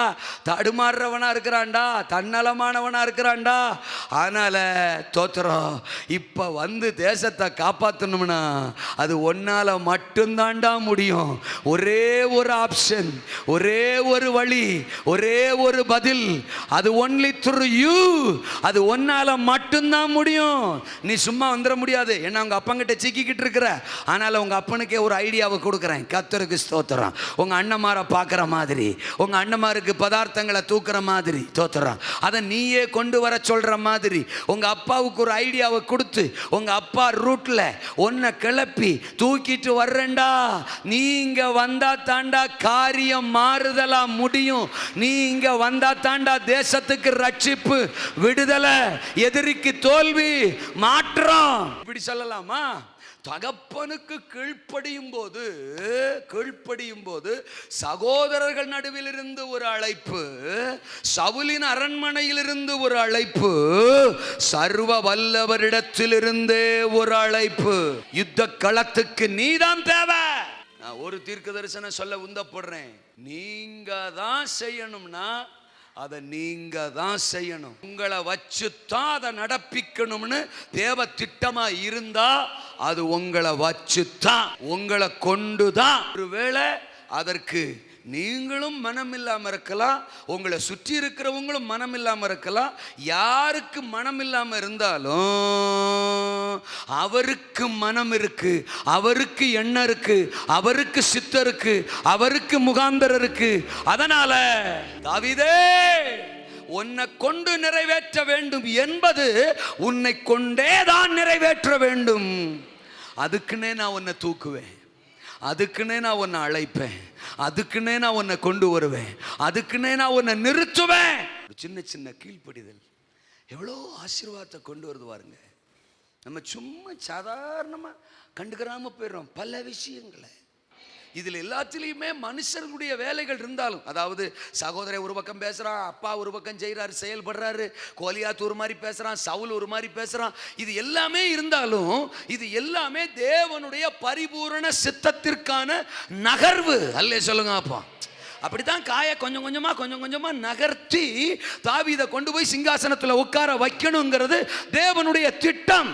யோசேப்பு அப்பா மடியிலே உட்கார்ந்து இருந்தாருன்னா பார்வோனுடைய அரண்மனையில் சிங்காசனத்தில் அவன் எப்படி உட்கார முடியும்? தோத்துறோம். அவங்க அப்பாவை வச்சுத்தான் அவனை அண்ணமாரை பார்க்கறதுக்கு அனுப்பி வைக்கணும். அவங்க அண்ணமாரை வச்சு தோத்துறோம், அவனை கொல்றதுக்கு பிளான் போடணும். தோத்துறோம். அதில் ஒருத்தன் ஆமேன் தோத்துறான். யூதா ஏண்டா அவனை கொல்லணும், அவனை நம்ம காசுக்கு வித்துடலாம் அப்படின்னு யூதா சொல்லணும், யூதாவை சொல்ல வைக்கணும். அல்ல சொல்லுங்க. அங்கே போனால் ஒரு போத்திபார் வீட்டில் அவன் கொஞ்ச காலம் இருக்கணும். தோத்துறோம். அங்கே செய்யப்படாத ஒரு தவறுக்கு அவன் குற்ற சுமத்தப்படணும். அங்க ஒரு பேய் அந்த போத்திபார் மனைவி எழும்பி ஆமா சேட்டைகளை பண்ணணும். தோத்துறோம். அதுல யோசேப்பு எஸ்கேப் ஆகணும். அப்புறம் யோசேப்பை தூக்கி ஜெயில போடணும். அந்த ஜெயில தான் பானபாத்திரக்காரன் வரணும். அவனுக்கு சொப்பனத்தை இவன் அர்த்தம் சொல்லணும். தோத்துறோம். அவனும் உடனடியாக மனசுல வைக்காம மறந்து போயிடணும். அதுக்கப்புறம் ஒரு நாள் பார்வோனுக்கு சொப்பனம் வரணும். அந்த சொப்பனத்துக்கு அர்த்தம் தெரியாம அவன் தலை சுத்தி கிறங்கணும். அந்நேரம் போல பக்கத்தில் இருக்கிற பானபாத்திரக்காரனுக்கு பழைய காரியம் ஞாபகத்துக்கு வரணும். யோசேப்பை அறிமுகப்படுத்தணும். அன்னைக்கு யோசேப்பு சிங்காசனத்துக்கு முன்னால வந்து நிக்கணும், அர்த்தத்தை சொல்லணும், ஆண்டவர் நாம மகிமைப்படணும், அவன் அன்றைக்கு குறிக்கப்பட்ட அரியணையில் அமர்த்தப்படணும். These all are the plan of God. இதெல்லாம் தேவனுடைய முகாந்தரம், தேவனுடைய திட்டம். யோசேப்பை இந்த சிங்காசனத்துக்கு கொண்டு வர எல்லாரையுமே தேவன் பயன்படுத்தி இருக்கிறார். அது நெகட்டிவ் ஆங்கிள் இருந்திருக்கலாம், பாசிட்டிவ் ஆங்கிளா இருந்திருக்கலாம், நேர்மறையாக இருந்திருக்கலாம், எதிர்மறையாக இருந்திருக்கலாம். அது அவனுக்கு தோத்திரம் கரிசனையை கொடுத்த அனுபவமாக இருக்கலாம், கண்ணீரையும் கசப்பையும் கொடுத்த அனுபவமாக இருந்திருக்கலாம். ஆனால் ஒவ்வொன்றுக்கும் யோசேப்பு தன்னை உட்படுத்தி போக போக போக போக குறிக்கப்பட்டிருந்த சிங்காசனத்தில் அமர்த்தப்பட்டான். தன்னையே தந்த ஒரு தாவீது. அல்லேலூயா சொல்லுங்க. வீட்டில் சொந்த தகப்பனுக்கும் சொந்த அப்பனுக்கும் கீழ்ப்படியாத ஒருத்தனை தேவன் தனக்கு இவன் கீழ்ப்படிஞ்சிருவான்னு நினைக்க முடியுமா? அப்போ ஆண்டவர் இதெல்லாம் வாட்ச் பண்ணுறாரு. அவனை பாரு, அவங்க அப்பா என்ன சொன்னாலும் செய்கிறான். எதுக்கும் ஒரு ஆப்போசிட் கருத்து கிடையாது, எதற்கும் ஒரு எதிர்மறையான பேச்சு கிடையாது. தோத்துறான், போனா போகிறான், வானா வர்றான், உட்காருனா உட்காடுறான். அவன் என்ன சொல்கிறானோ செய்கிறான். இவனை நம்ம நம்பலாம். இவன் நாளைக்கு நம்ம சொன்னா, அதனால தானே 13:22 அப்போஸ்தலர்ல சொல்றாரு, தோத்திரம், ஈசாயின் குமாரனாகிய தாவீதை என் இருதயத்திற்கு ஏற்றவனாக கண்டேன், அவன் எனக்கு சித்தமானதை எல்லாம். அங்கேயே ஈசாயின் குமாரன்னு சொல்லியிருக்கணும். தாவீதை பற்றி எவ்வளவோ விஷயங்களை பைபிள் சொல்லுது, பழைய ஏற்பாடு சொல்லுது, புதிய ஏற்பாடு சொல்லுது. இப்போ அப்போஸ்தலர்ல சொல்லும்போது ஈசாயின் குமாரன் ஆகிய தாவீதுன்னு ஈசாயை ஏன் கனெக்ட் பண்ணணும் ஆவியானவர்? அவர் ஒரு வார்த்தை போடுறாருன்னா அதில் 1000 அர்த்தம் இருக்கும். அல்ல சொல்லுங்க. அப்போ ஈசாய்க்கு அவன் எப்படி கீழ்ப்படிஞ்சு ஈசாய்க்கு சித்தமானதையெல்லாம் செஞ்சானோ அதனால தான் நான் அவனை நம்பினேன். அவனுடைய மாம்ச தகப்பனுக்கு அவன் கீழ்ப்படிஞ்சதுனால எனக்கும் அவன் கீழ்ப்படிவான், எனக்கு சித்தமானதையெல்லாம் அவன் செய்வான்னு அவன் மேலே எனக்கு ஒரு நம்பிக்கை வந்துச்சுன்றாரு. சொந்த வீட்டில் வாலிப பிள்ளைக பெற்றவங்களுக்கு கீழ்ப்படுகிறோமா? தோத்துறோம். கணவனுக்கு மனைவி கீழ்ப்படுகிறோமா? ஒருவருடைய வார்த்தையும் நம்ம கனப்படுத்துறோமா? தெய்வ பயத்தோட ஒருவருக்கொருவர் கீழ்ப்படிந்திருங்கள்னு பவுல் சொல்றாரு. நீ சொன்னா நான் கேட்க மாட்டேன், நீங்க சொல்ற நான் கேட்க மாட்டேன், தோத்துறோம் அப்படின்னு வீட்டில் யார் சொல்றதையும் யாரும் கேட்கறது கிடையாது.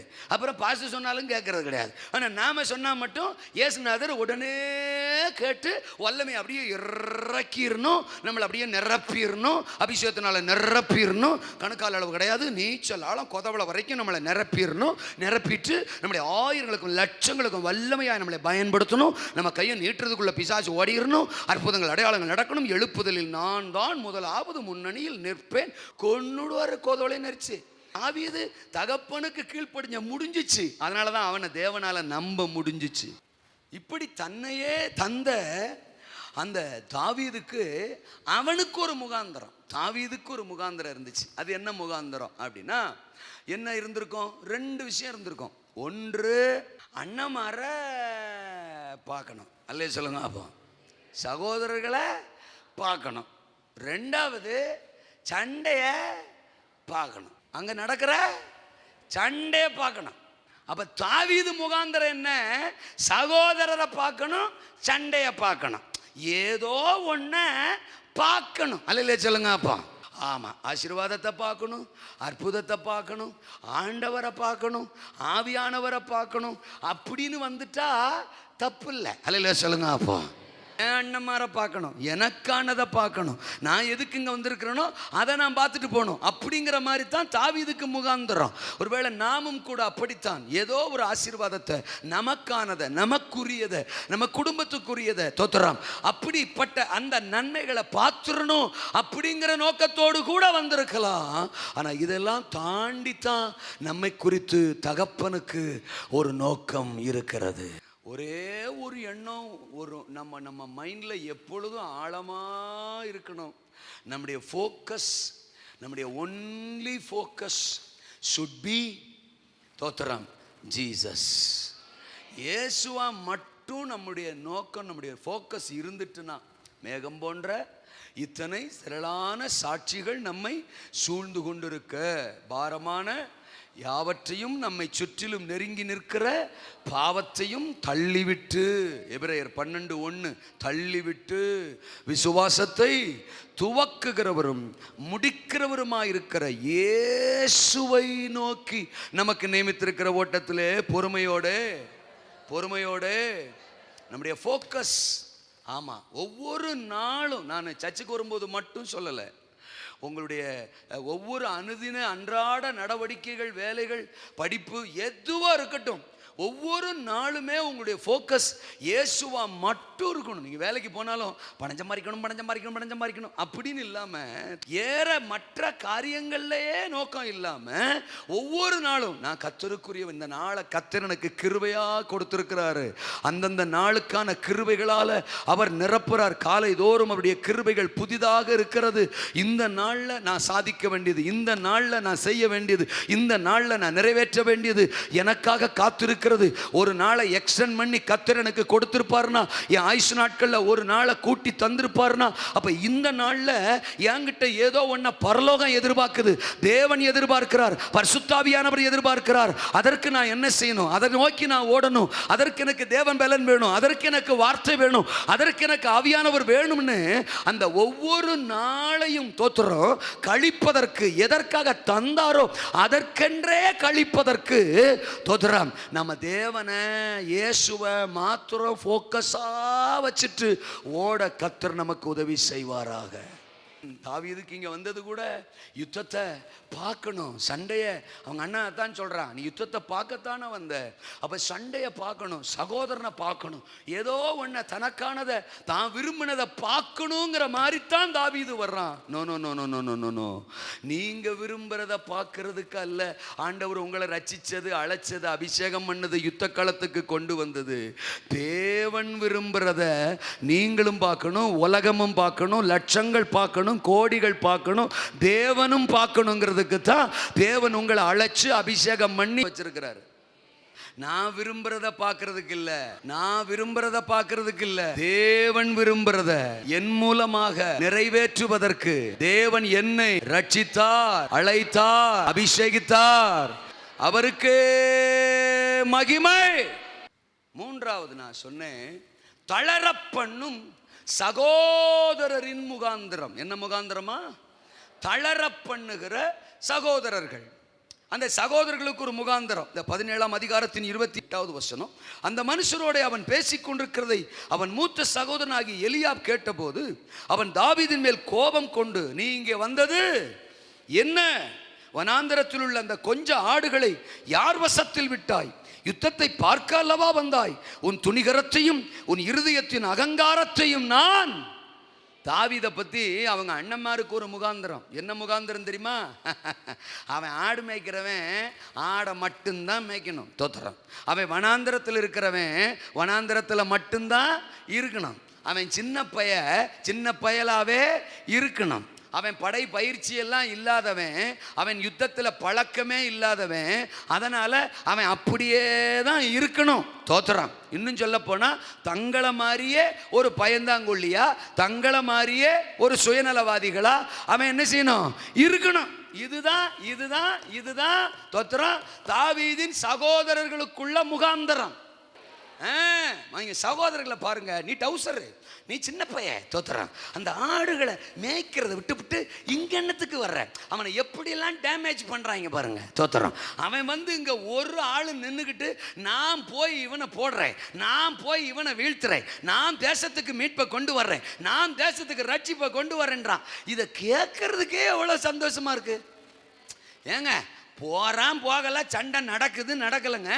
அத்தனை பேர் தடுமாறிட்டு கிடக்கும் போது, பயந்து கிடக்கும் போது ஒருத்தன் எந்திரிச்சு நான் இருக்கேன் அப்படின்னு சொல்றதே எவ்வளவு ஆறுதலா, எவ்வளவு பலனா இருக்கு. அதை விட்டு அவனை டேமேஜ் பண்ற மாதிரி நீங்க கர்த்தருக்காக எழுமணும்னு நினைச்சீங்க, உங்களை டேமேஜ் பண்றதுக்கே 4 பேர் இருப்பாங்க, தோத்தரா. உங்களை தளர பண்றதுக்குன்னே 4 பேர் இருப்பாங்க. 4 பேர் வார்த்தை, 4 பேர் செயல், 4 பேருடைய ஆக்ஷன் உங்களை தளர பண்ணும். அதிலே சந்தேகத்திற்கு இடமே இல்லை. அது தளர பண்ணத்தான் செய்யும். அந்த அங்க எத்தனை பேர் அங்க நின்றுப்பான், அத்தனை பேருக்கு முன்னால மானம் போகிற மாதிரி, நீ சின்ன பையன், தோத்துறான், நீ ஆடு மேய்க்கிறவன், நீ வனாந்திரத்தில், அதுவும் கொஞ்சம் ஆடுகள்ன்றான் பாருங்க. ஆடுகள்னு சொன்னா என்னவா? தோத்துறான். கொஞ்சம் ஆடு இருக்கிறத தும்முட்டு ஆடு, அதை மேய்ச்சிக்கிட்டு இங்க வந்து ஆடுற நீ. நாங்கள்லாம் எத்தனை வருஷம் சீனியரு, சூப்பர் சீனியரு. ஆமாம், நாங்க பிடிக்காத கத்தியா, நாங்க இப்போ எடுக்காத ஈட்டியா, நேற்று வந்துக்கிட்டு சொல்றத பாரு, தோத்துறோம். என்னளவுக்கு உனக்கு ஈட்டியை பிடிக்க தெரியுமா? என்னளவுக்கு உனக்கு ஜெபாவி இருக்கிறதா? என்னளவிற்கு உன்னால் ஜெபிக்க முடியுமா? என்னளவிற்கு உனக்கு அப்படியா இப்படியா அப்படின்னு அவனை டேமேஜ் பண்ற மாதிரி, பலவீனப்படுத்துற மாதிரி. அவன் வயசை காரணம் காட்டி, அவன் தொழிலை காரணம் காட்டி, அவன் வேலையை காரணம் காட்டி, அவன் இருப்பிடத்தை வனாந்தரத்தில் அப்படின்றான், இருப்பிடத்தை காரணம் காட்டி, இதெல்லாம் சொல்லி சொல்லி சொல்லி சொல்லி சொல்லி அவனை உட்கார வச்சிடணும். அடி மேல அடி வச்சு அவனை உட்கார வச்சுன்னு அவனை எழும்ப விடக்கூடாது அப்படின்னு அவனை தளர பண்ணுவதுதான் அவன் சகோதரர்களின் முகாந்தரம். தாவீதுக்குள்ள ஆவியானவர் பேசியிருப்பாரு. அவன் கிடக்கான், அவன் அப்படித்தான் பேசுவான், அவன் அப்படித்தான் பேசுவான். அவனை பார்க்காத, அவன் சொல்றத கேட்காத, அவனை பார்க்காத, அவன் சொல்றத கேட்காத.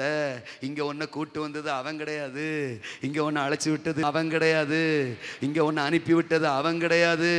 இங்க அவன் திட்டம் நிறைவேற போறதில்ல, இங்க ஏன் திட்டம் நிறைவேற போகுது, என் சித்தம் நிறைவேற போது. நீ என் சித்தத்துக்காக அழைக்கப்பட்ட என் சுதந்திரம், என் பாத்திரம். நீ எனக்குரியவன், எனக்கு மட்டுமே உரியவன், என் திட்டத்திற்கு மட்டுமே உரியவன். சகோதரர்களை சார்ந்து கொள்வதல்ல உன் அழைப்பு, சகோதரருடைய சத்தம் கேட்டு சோர்ந்து போவதல்ல உன் அழைப்பு, பலவீனப்படுவதல்ல உன் அழைப்பு. தாவீதே, நீ பலவீனப்பட்டுட்டினா தோத்துறோம். என் சித்தத்தை நிறைவேற்றது யாரு, என் திட்டத்தை நிறைவேற்றது யாரு? தேவன் சொல்லியிருப்பாரு. தாவீதின் உள்ளத்துல அவன் உண்மையிலே அவன் மனுஷன் தானே, அவன் ஒரு சின்ன பையன் தானே, தளர்ந்திருப்பான், சோர்ந்திருப்பான். அண்ணமாரே இப்படி சொல்றாங்களே, சகோதரர்களே இப்படி சொல்றாங்களே, யுத்தத்தில் அனுபவம் உள்ளவங்க இப்படி சொல்றாங்களே, எல்லா பக்கத்திலிருந்து என் காதல இப்படி சத்தம் விழுகுது, என் கண்ணுல இப்படிப்பட்ட காட்சியா இருக்குது. இதுக்கு பிறகு ஐயோ நான் தவறா பேசிட்டேனோ, தவறா எழும்பிட்டேனோ, தவறா செயல்பட்டேனோ, இனி நான் எப்படி ஓட போறேன், இனி நான் எப்படி செய்ய போறேன், எப்படி ஃபேஸ் பண்ண போறேன், எப்படி நிக்க போறேன் அப்படின்னு தோத்திரம். தாவீது பல கோணங்கள்ல டிஸ்டர்ப் ஆயிருப்பான், தாவீது பல கோணங்கள்ல தளர்ந்து போயிருப்பா, தாவீது பல கோணங்கள்ல சோர்ந்து போயிருப்பா. ஆனா உள்ளுக்குள்ள இருக்கிற ஆவியானவர், அவன் மேலேயே தங்கி இருந்த ஆவியானவர், அவன் மேலேயே இறங்கி இருந்த ஆவியானவர் அவனுக்குள்ள பேசியிருப்பாரு. ஆமென். தளர்ந்து போகாத, தளர்ந்து போகாத, இடம் கொடுக்காத, சத்தத்துக்கு இடம் கொடுக்காத, சூழ்நிலையை பார்க்காத, சத்தத்தை கேட்காத, சகோதரனை பார்க்காத. அவங்க அப்படித்தான் பேசுவாங்க, அப்படித்தான் செயல்படுவாங்க, அப்படித்தான் நடப்பாங்க, அப்படித்தான் உன்னை சுத்தி காரியங்கள் நடக்கும். நீ ஒருத்தன் தான் எனக்காக இருக்கிற, நீ ஒருத்தன் தான் எனக்காக இருக்கிற. இந்த யுத்த களத்துல எத்தனையோ யுத்த புருஷங்கள் இருக்கிறாங்க. சவுல் இருக்கிறான், அப்னேர் இருக்கிறான், யோனத்தான் இருக்கிறான், தோத்திரம். படை பயிற்சி உள்ள எத்தனையோ பேர் இருக்கிறாங்க, உன் சகோதரர்கள் இருக்கிறாங்க, உன்னை விட சீனியர்லாம் இருக்கிறாங்க, தோத்திரம். ஆனா ஆனா ஆனா என் நம்பிக்கை நீ மட்டும்தான், என் பார்வை நீ மட்டும்தான், என் கவனம் நீ மட்டும்தான், என் எண்ணம் நீ மட்டும்தான், எனக்காக நீ மட்டும்தான், எனக்காக எனக்காக எனக்காக எனக்காக நீ ஒருவன் மட்டும்தான். இந்த நேரத்தில் நீ தொலைந்துட்டினா, இந்த நேரத்தில் நீ சோர்ந்துட்டினா, இந்த நேரத்தில் நீ பலவீனப்பட்டுட்டினா, எல்லா கையை விட்டு போயிடும், என் சித்தம் போயிடும். ப்ளீஸ் விடாத விடாத விடாத, உன் வைராக்கியத்தை விடாத, உன் தரிசனத்தை விடாத, உன் விசுவாசத்தை விடாத, உன் அறிக்கையை விடாத, உன் பலனை விடாத. அவனுக்கு வைராக்கியமா பதில் கொடு, அவனுக்கு வைராக்கியமா பதில் கொடு. நீ நீயாகவே இரு, நீ நீயாகவே பதில் கொடு. நான் முகாந்தரத்தோட வந்திருக்கிறேன், என்ன கர்த்தர் ஒரு முகாந்தரத்தோட கொண்டு வந்திருக்கிறாரு. அவர் முகாந்தரம் தான் நடக்க போது, நிறைவேற போது. நான் தளர மாட்டேன், நான் சோர்ந்து போக மாட்டேன், நான் பலவீனப்பட மாட்டேன், நான் அதைரியப்பட மாட்டேன். என்னை திருப்பி அனுப்பிடலாம் நினைக்காத, என்னை மூலையில உட்கார வச்சிடலாம் நினைக்காத, என்னை முடக்கி போட்டுடலாம் நினைக்காத, உனக்காக செயல்பட வைக்கலாம் நினைக்காத. நான் தேவனுக்காக செயல்படுகிறவன், நான் எழும்பிய தீருவேன். ஏற்கனவே இருந்ததை விட இன்னும் பல நான் எழும்புவேன். கோலியாத்தை வீழ்த்தும் வரை ஓய மாட்டேன், ரட்சிப்ப மாற்றத்தை பார்க்கிறவரை ஓய மாட்டேன், ஓய மாட்டேன். அவன் தலை என் கைக்கு வர்றவர, கோலியாத்து தலை என் கைக்கு வர்றவர நான் ஓய மாட்டேன். ரிபாதா ரகாதா ரகாதா லகாதா ரகரனா ஊரா பாபா பாபா பாபா ரகனா. என்ன நான் செய்ய வேண்டும் சொல்லுங்கப்பா, நான் கீழ்ப்படிவேன், இன்றே செயல்படுவேன். நான் கீழ்ப்படிவேன், இன்றே செயல்படுவேன். என்னை வாழ்ந்து காட்டுவேன், என்ன நம்புங்கப்பா. இனி வாழ்ந்து காட்டுவே, என்ன நம்புங்கப்பா, என்ன நம்புங்கப்பா, எங்களை நம்புங்கப்பா, என்ன நம்புங்கப்பா, எங்களை நம்புங்கப்பா. 1000 பேருக்கு உங்க மேல உங்களை பத்தி 1000 முகாந்தரம் இருந்தாலும் உங்களை அழைச்சவருக்கு ஒரு முகாந்தரம் இருக்கு, உங்களை அபிஷேகம் பண்ணவருக்கு ஒரு முகாந்தரம் இருக்கு. ஈசாயின் விருப்பத்துக்காக உங்களை விட்டு கொடுத்துட மாட்டாரு. சவுலின் விருப்பத்துக்காக உங்களை விட்டு கொடுத்துட மாட்டாரு. சகோதரனின் விருப்பத்துக்காக உங்களை விட்டு கொடுத்துட மாட்டாரு. அந்த சத்துரு கோலியாத்தின் ஆசைக்கு உங்களை விட்டு கொடுத்துட மாட்டாரு. அவருடைய விருப்பம் ஒன்று உள்ளங்கையிலே வரைஞ்சு வச்சிருக்கிறாரு.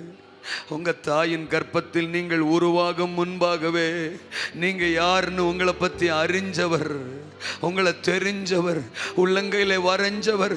ஒரு பெரிய முகாந்தரத்தோட தான் உங்களை இந்த உலகத்திலே பிறக்க வச்சார் தெரியுமா? ஒரு பெரிய முகாந்தரத்தோடு தான் அந்த குடும்பத்தில் நீங்க பிறந்தீங்க.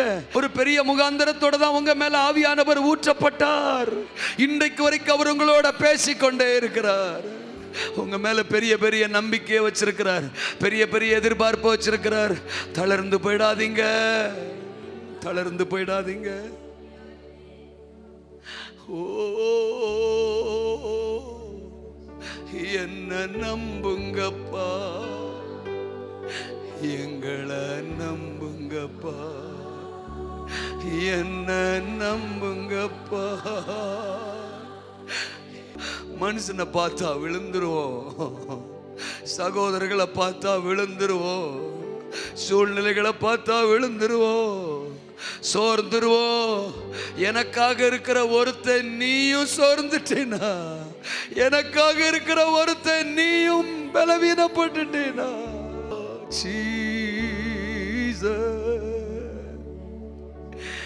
என்னை தருகிறே தருகிறே உம் கரத்தில், என்னை படைக்கிறே படைக்கிறேன் உம் பாதத்தில். உருவாக்குமே என்னை உருவாக்குமே, உபயோகியும் என்னை உபயோகியும்.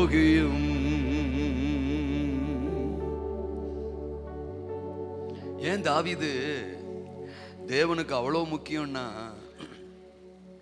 அன்னைக்கு யுத்த காலத்தில் நின்னவங்கெல்லாம் எப்படிப்பட்டவங்கன்னு நினைக்கிறீங்க? தன்னலமானவர்கள், தடுமாறுகிறவர்கள், தரிசனம் அற்றவர்கள், தங்களையே காட்டுகிறவர்கள், தங்களை காட்டுகிறவர்கள். நான் ஒரு யுத்த வீரன் அப்படிங்கிறதுல ஒரு பெருமையோட தங்களை யுத்தத்தில் அணிவகுத்து நின்று தங்களை காட்டுகிறவர்கள். 17:20 சொல்லுது, தங்களை காட்டுகிறவர்கள். தன்னலமானவர்கள், ஆர்மி சாப்பாடு எனக்கு வேணும், ஆர்மி சம்பளம் எனக்கு வேணும், ஆனால் நான் தேசத்துக்காக ஒன்றும் பண்ண மாட்டேன். எனக்கு வருமானம் வேணும், எனக்கு ஊதியம் வேணும், எனக்கு ஆசீர்வாதம் வேணும், அவ்வளோதான்.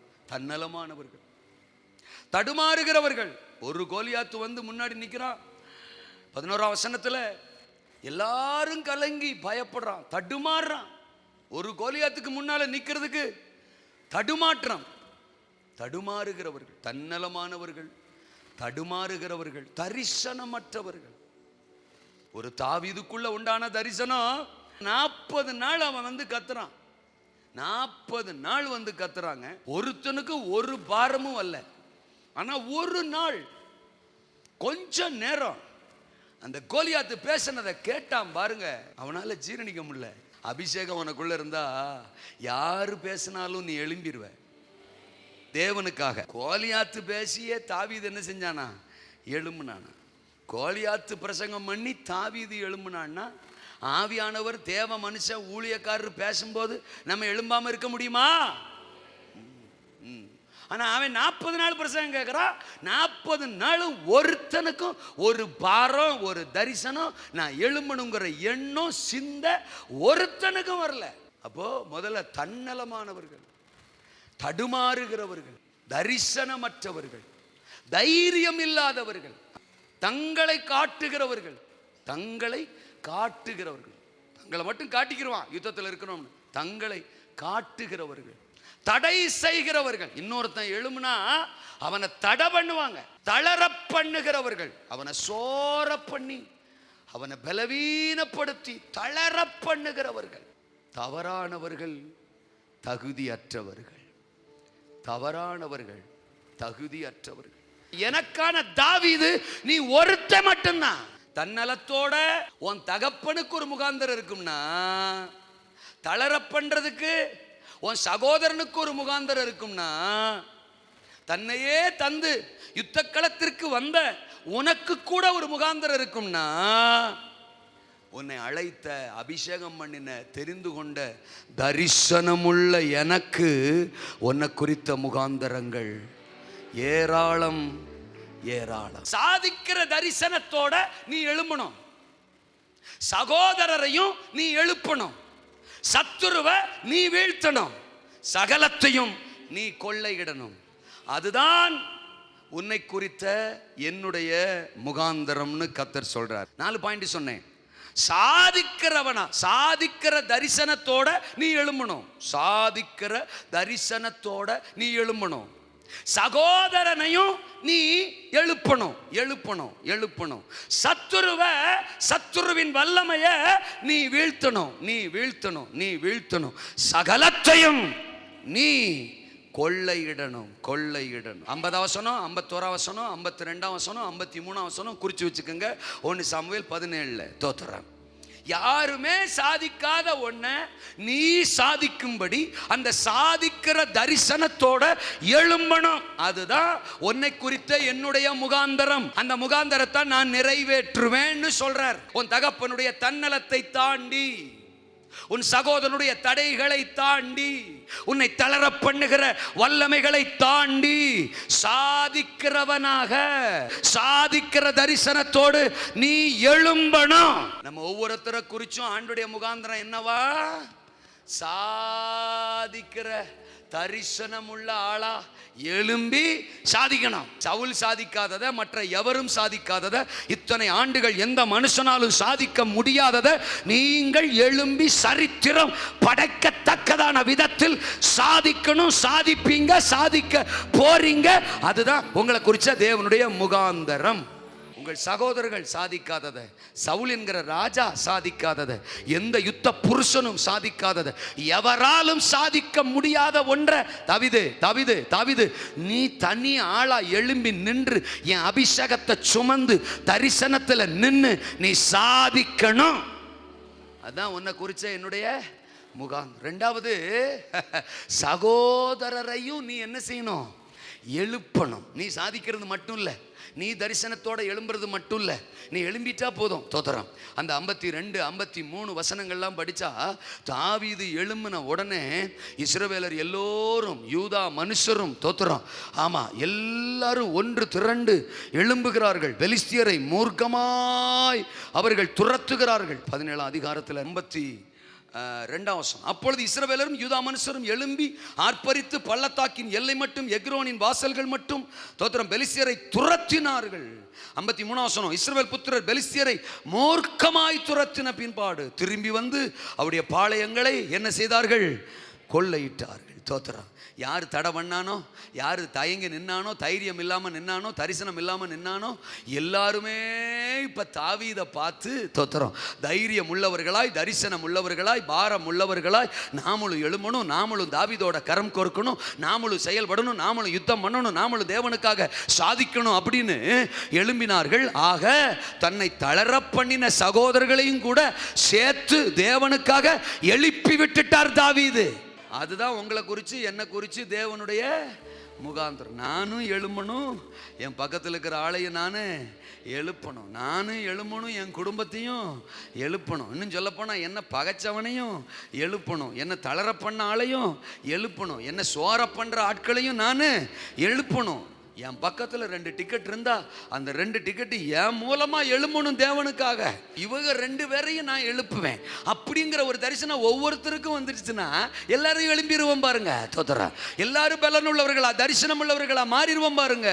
ஸோ தேவனுடைய முகாந்தரம், சாதிக்கிறவனாய் நீ எழும்பணும், சகோதரரையும் நீ எழுப்பணும், சத்துருவை நீயே வீழ்த்தணும், சகலத்தையும் நீ கொள்ளையிடணும். அல்ல சொல்லுங்க.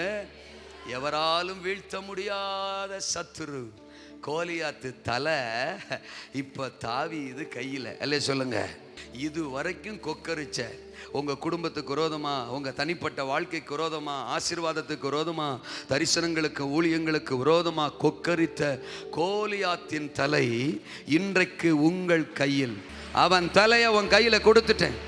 எஸ், இனி கோலியாத்து இல்லை, இனி அவன் இல்லை, இதுவரை உன்னை மூர்க்கமாய் எதிர்த்த அவன் இனி இல்லை. பிரச்சனைகள் இல்லை, பலவீனங்கள் இல்லை, வியாதிகள் இல்லை, தரித்திரங்கள் இல்லை. உங்களை பாடா படுத்துன, வேதனை படுத்துன, காய படுத்துன, பலவீன படுத்துன, சோர படுத்துன, உங்களை தளர பண்ணின எந்த சத்துருவும், எந்த பலவீனமும், எந்த வியாதியும் இன்றைக்கு இன்றைக்கு இன்றைக்கு இன்றைக்கு அவைகள் மேலே ஒரு ஜெயம். முற்றிலுமாய் அது தோற்கடிக்கப்படுகிறது, முற்றிலுமாய் அது விழுகிறது, முற்றிலுமாய் அது மடங்கடிக்கப்படுகிறது. உங்க கையில சத்துருவ கர்த்தர் ஒப்பு கொடுத்துட்டார். பிரைஸ். சகலத்தையும் கொள்ளையிட்டார்கள். 53 வசனம். பெலிஸ்தருடைய பாளையங்களை எல்லாம் இஸ்ரவேலர் என்ன செய்தார்களா? ஒரு தாவீது எழும்பினதுனால இப்ப பெலிஸ்திய பாளையங்கள் எல்லாமே எதிரிகள் வசம் இருந்தது, இஸ்ரவேலின் வசமாக மாறினது. இன்னைக்கு கர்த்தர் சொல்றாரு, சத்துருக்கள் வசம் இருப்பது, சாத்தான் வசம் இருப்பது உங்கள் வசமாய், உங்கள் குடும்பத்தின் வசமாய், உங்கள் கரத்தின் வசமாய் இன்றைக்கு வருகிறது. சில நன்மைகளை கர்த்தர் பறித்து உங்க கையில கொடுக்கிறாரு, பிடுங்கி உங்க கையில கொடுக்கிறாரு. எஸ், உங்கள் எதிராளி கையிலிருந்து பிடுங்கி, சத்துரு கையிலிருந்து பிடுங்கி, பலவான் கையிலிருந்து பிடுங்கி பட்டணத்தை உங்க கையில கொடுக்கிறாரு, ஆயிரங்களை கொடுக்கிறாரு, குடும்பங்களை கொடுக்கிறாரு. எந்தெந்த குடும்பங்களுக்காக ஜெபிச்சீங்களோ, எந்தெந்த குடும்பத்துக்காக அழுதீங்களோ, பிரயாசப்பட்டீங்களோ, மன்றாடினீங்களோ, அது இதுவரை சத்துருவின் வசமா இருந்ததோ இன்றைக்கு அதை பறிச்சு, இன்றைக்கு அதை பிடுங்கி உங்க கையில உங்க கையில உங்க கையில அந்த ஆத்துமாவை கொடுக்கிறார், அந்த வாலிபனை கொடுக்கிறார், அந்த குடும்பத்தை கொடுக்கிறார். ஒருவேளை உங்க கணவனுக்காக ஜெபிச்சீங்களா? இதுவரை சத்துரு அவன் வசத்துல பிடிச்சு வச்சிருந்தானா, இன்னைக்கு அவன் கையில இருந்து பறிச்சு அந்த கணவரை உங்க கையில கொடுக்கிறார். உங்க பிள்ளைகளுடைய ரட்சிப்புக்காக ஜெபிச்சீங்களா? அந்த பிள்ளைகளை இன்றைக்கு சத்துருவின் வசத்தில் இருந்து பிடுங்கி உங்க கையில கொடுக்கிறார். உங்களுக்கு வர வேண்டிய நன்மை, உங்களுக்கு வர வேண்டிய ஆசீர்வாதம் இன்னொருத்தட்ட இருக்கா, இன்னொரு இடத்துல இருக்கா, சாத்தான் கிட்ட இருக்கா, இன்றைக்கு அது பறிக்கப்படுகிறது, பிடுங்கப்படுகிறது, உங்கள் வசமாய் மாறுகிறது, உங்கள் கொள்ளையாய் மாறுகிறது. உங்க கரத்துல தேவன் அதை தருகிறார். தேவனின் முகாந்தரம் நிறைவேறுகிறது. நாம் ஜெபிப்போம். அறிந்து கொள்ளுங்கள், அர்ப்பணியுங்கள், அறிந்து கொள்ளுங்கள், அர்ப்பணியுங்கள். ஆவியானவரின் முகாந்தரத்தை அறிந்து கொள்ளுங்கள், ஆவியானவரின் முகாந்தரத்துக்கு அர்ப்பணியுங்கள். அவர் என் வாழ்க்கையில் இவ்வளோ பெரிய முகாந்திரம் வச்சிருக்கிறார் அப்படிங்கிறத முதல்ல அறிஞ்சுக்கிறணும், அதை அறிஞ்சுக்கிறணும். என்னை பத்தி அவங்க எப்படி சொல்றாங்க? No no no no no no. என்னை பத்தி என் தேவன் என்ன சொல்றாரு, என்னை பத்தி அவருக்கு என்ன முகாந்திரம், என்னை பத்தி அவருக்கு என்ன திட்டம், அதை அறிஞ்சுக்கிறணும். அந்த திட்டத்துக்கு நம்மளை அர்ப்பணிச்சிடணும். அவ்வளவுதான், அவ்வளவுதான். அறிந்துகொள், அர்ப்பணித்து அர்ப்பணிச்சிரு. அறிந்துகொள், அர்ப்பணித்து விடு. ஓ ராபா கராமானா கனா. ஆவியானவரின் முகாந்தரம் நிறைவேறும், நிறைவேறும். நீ சாதிக்கிற தரிசனத்தோட எழுமணும், அதுதான் அவருடைய முகாந்தரம். நீ சகோதரர்களையும் உன்னோட சேர்த்து எழுப்பணும், அதுதான் அவருடைய முகாந்தரம். நீ எந்த சத்துருவையும் தேவ பலத்தினால வீழ்த்தணும், அதுதான் அவருடைய முகாந்தரம். எந்த சாத்தானும் உனக்கு முன்னால விழணும், நீ தோற்கவே கூடாது, நீ தோற்கவே கூடாது, நீ சாத்தான்கிட்ட தோற்கவே கூடாது, நீ எந்த சூழ்நிலையிலும் தோற்கவே கூடாது, உன் தலை தொங்கவே கூடாது.